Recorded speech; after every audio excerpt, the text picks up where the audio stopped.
Quand Kodak a sorti le Snappeak A1, qui est un appareil ultra simple, 100% en plastique, vendu neuf en 2026, je pense que toutes les personnes qui font de l'argentique depuis un peu longtemps, moi le premier, on s'est dit pourquoi encore un appareil photo qui simule un jetable réutilisable?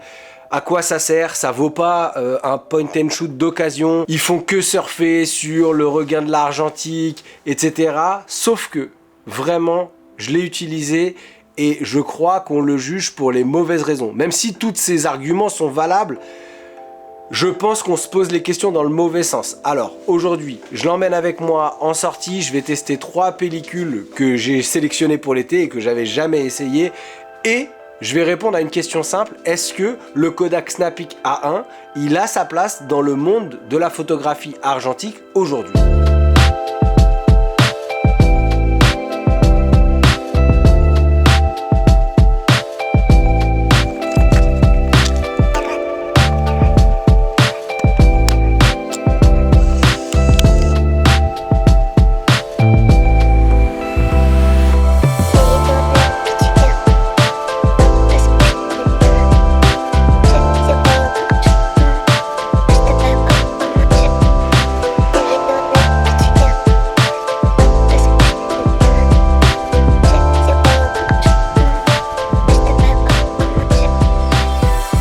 Salut à toutes et à tous, moi c'est Thomas App, je suis photographe, je suis réalisateur, je parle de photographie sur cette chaîne, de photographie argentique essentiellement.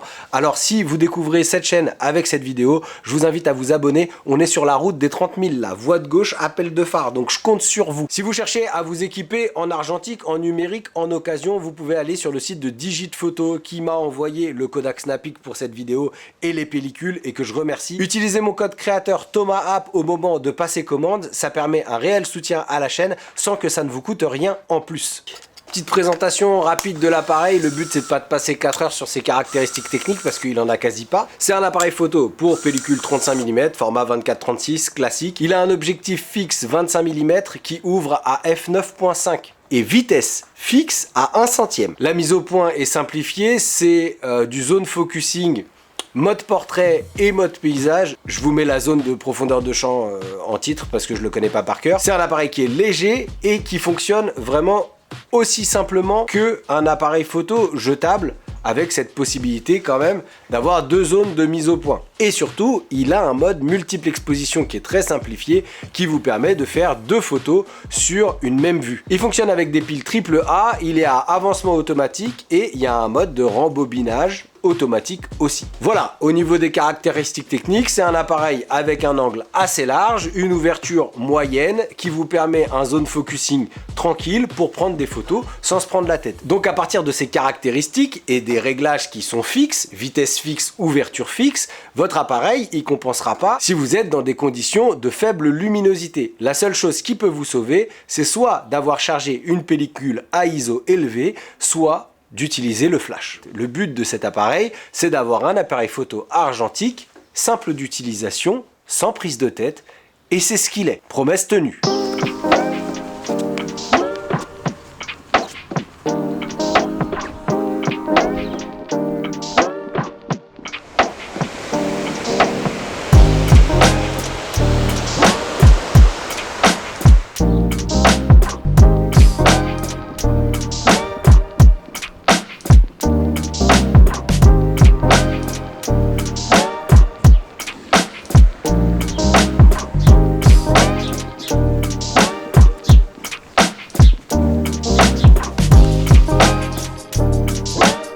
Niveau pellicule, j'ai choisi des pellicules pour faire des photos dans des conditions extérieures, jour, plein soleil. Donc j'ai une Kodacolor 100 qui donne un rendu de couleur plutôt naturel, qui a un grain fin et qui est parfaite pour la lumière estivale et les journées comme celles dans lesquelles j'ai fait des photos très lumineuse. La Perutz Image 160, c'est une pellicule 160 ISO qui a un peu plus de latitude et je suis très curieux d'avoir son rendu parce que les pellicules Perutz, moi je les connaissais pas du tout, et la Perutz Color 400 est probablement la pellicule qui est la plus polyvalente, la plus adaptée, c'est la plus flexible. Si je suis dans des endroits où il y a un peu d'ombre, bah elle va pouvoir encaisser parce que c'est une 400 ISO. Fin de journée, c'est parfait. Pour les vacances, ça peut être la pellicule qui vous permet de faire des photos en après-midi et en début de soirée. J'aime toujours tester des nouvelles pellicules parce que même après plus de 20 ans d'argentique, il y a encore des références que je découvre et c'est très excitant de se dire que là, j'ai shooté 3 péloches que je ne connaissais pas. Ah, j'en ai shooté une 4e pendant les travaux de mon nouvel appart,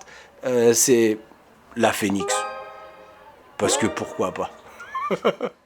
Ça pourrait être un excellent appareil de street photo. Je ne l'ai pas testé en tant que tel, mais vu son ergonomie, le zone focusing, le f9, il a tout d'un appareil de touriste.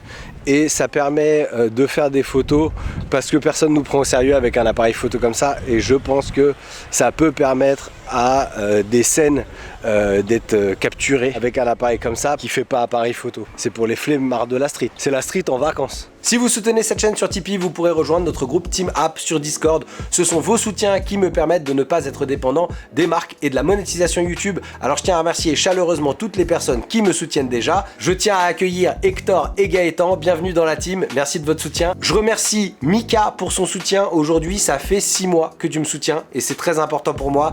Et j'ai un énorme merci à faire à Hugo PDV qui m'a soutenu pendant plus de 3 ans et demi. Merci beaucoup Hugo, tu gères, ça me fait plaisir de te voir à chaque fois. On a fait des vidéos ensemble, allez les voir.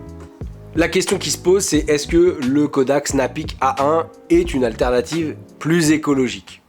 Non, évidemment que non. Un appareil neuf en plastique ne sera jamais une alternative plus écologique qu'un compact des années 90 d'occasion. Évidemment. En fait, je trouve qu'il y a un peu un faux débat. Par exemple, le débat habituel, ce serait de dire qu'un appareil jetable, c'est pas bien. Par contre, un point and shoot d'occasion, c'est bien. En fait, le vrai client cible du Snappeak, c'est celui ou celle qui utilise un jetable et qui ne convertirait jamais. C'est pas pour nous, c'est pas pour vous, c'est pas pour moi, c'est pas pour les gens qui font de l'argentique depuis 10 ans. C'est pour les gens qui ne passeront jamais le cap d'aller chercher un compact. Déjà parce que ça demande trop de recherche. Faut se renseigner, savoir quelle marque, quel modèle, trouver un site qui vend ces appareils avec la garantie qu'il fonctionne. Il suffit pas de l'acheter 10 balles dans un vide-grenier. Le risque, il reste grand. Et faut se dire que ces personnes-là, ils font partie des gens qui font vivre l'argentique aussi. Il n'y a pas que nous. Vous voyez?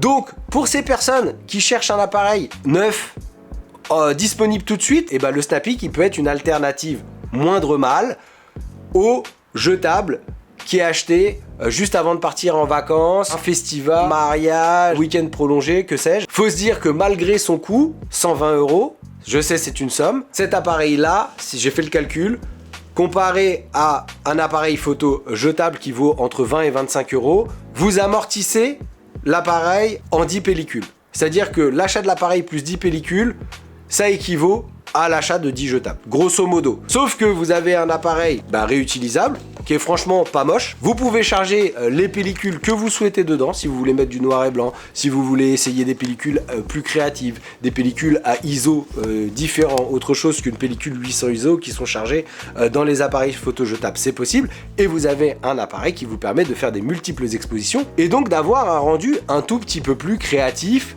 que votre simple jetable. Clairement, qu'on se le dise, faut pas croire que cet appareil c'est une alternative au point and shoot, etc.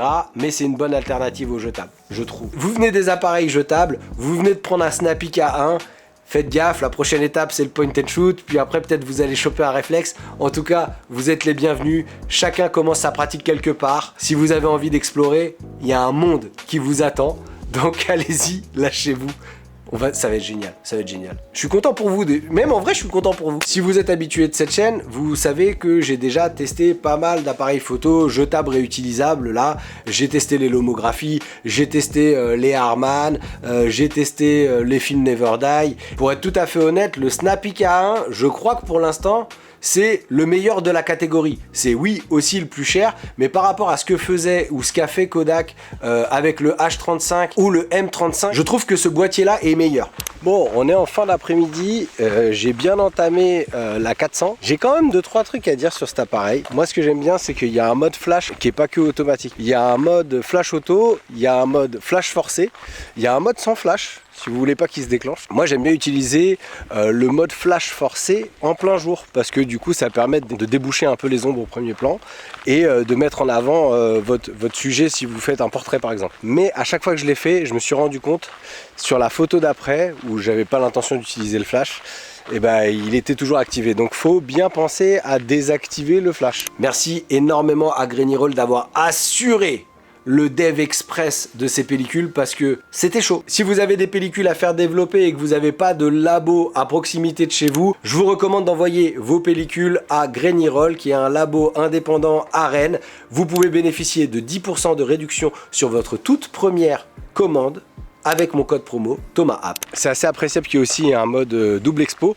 Alors là on est en pleine journée, moi j'ai pas fait beaucoup de double expo, mais je trouve que son utilisation elle est très instinctive, ça peut se faire rapidement et ça peut débloquer ou en tout cas permettre quelques expérimentations créatives pour celles et ceux qui veulent. 2-3 petits détails qui à la longue de l'usage pourraient vous gêner. Le premier, les piles, parce que plus on utilise le flash, plus on sent que les piles ont du mal à recharger le flash. Il faut savoir qu'entre les photos, si vous faites beaucoup de photos en soirée, etc., peut-être qu'avec le temps, vous allez vous retrouver avec des piles HS plus vite que si vous l'utilisiez sans flash. À penser à utiliser soit des piles rechargeables, soit avoir toujours une paire de piles d'avance sur vous. Et on sent aussi que sur les dernières vues de la pellicule, le moteur il est un peu en galère, il a du mal à faire avancer le film. Une fois que le film il est vraiment bien entamé et qu'il est enroulé autour du truc, on sent que le moteur il en a pas beaucoup sous le capot. C'était à prévoir, mais je tenais à vous le préciser. Surtout que je trouve que l'ergonomie du boîtier elle permet de bien le tenir sans mettre ses doigts devant l'objectif, ce qui est souvent le cas avec les jetables. Même le Pentax 17, ça fait partie des retours que j'avais, j'ai tendance à laisser traîner mon doigt devant l'objectif, mais là je trouve qu'il est suffisamment bien fait l'appareil pour que nos doigts ne traînent pas devant l'objectif. J'aime bien le compte vue sur le dessus, le fait que le mode de mise en point dans lequel on est il s'affiche aussi sur le dessus, qu'on n'ait pas à regarder sur la face avant du boîtier, et en même temps le changement de mise au point dans le zone focusing soit en mode portrait soit en mode paysage, il est très bien placé juste en dessous de l'objectif, ça permet qu'on peut le faire assez instinctivement. Livré avec une petite courroie, une plutôt grande courroie qui permet quasi de le porter comme une sacoche ou comme un smartphone. Et en vrai, je trouve que ça fait vachement la différence parce que c'est un appareil qui est très léger et qu'on a sur soi et qu'on n'a pas envie d'avoir l'impression de se trimballer une sacoche avec un gros truc, etc. Là, vous avez juste votre petit boîtier qui est tout léger, tout plastique. Et ça, c'est très agréable. C'est un peu dommage. Je pense que là, ils ont fait une erreur. L'appareil il existe en crème et en noir, ce qui est plutôt classe et plutôt cool, mais s'ils avaient déployé plusieurs coloris, le M35 par exemple il est en différents coloris et le H35 aussi, et vous pourriez, Kodak, c'est un message pour vous. Là je vous donne des faites-en un iPod Nano, sortez-le de toutes les couleurs, mais comme les Instax Mini en fait, parce que là couleur crème et couleur noire, why not? Moi je l'aime beaucoup en crème, c'est discret, c'est passe-partout, etc. Mais c'est pas, tu vois, ça groove pas. Si vous voulez faire une dinguerie avec ce boîtier, comme dans le monde de la musique, vous faites une réédition, mais vous le sortez de toutes les couleurs. Et comme ça, il y en aura vraiment pour tous les goûts. Ce sera un peu l'accessoire cool de l'été. Le Snappic que j'ai juste là, il est à gagner sur mon compte Instagram. On organise un concours avec Digitphoto sur Instagram pour vous faire gagner un Kodak Snappic A1 et une pellicule Kodacolor 100 starter pack de l'été. Le concours il est sur ma page Instagram. Vraiment j'aimerais bien aller dans les usines de Kodak un de ces jours. Faudra m'envoyer. En attendant je vous recommande d'aller voir mon reportage sur l'usine Ilford que j'ai réalisé. Je vous explique un peu tout sur le fonctionnement de l'usine de fabrique de films de pellicules argentiques Ilford qui est à Moberley en Angleterre. Peu de personnes sont accueillies dans l'usine Ilford, qui est une marque incontournable de la photo argentique noir et blanc. Seulement 200 employés qui travaillent dans l'usine et des fois des personnes qui sont là depuis plus de 40 ans. On crée l'émulsion, on la couche, on coupe le film ou le papier et ça va jusqu'à la mise en cassette et en packaging jusqu'à l'expédition aux revendeurs du monde entier.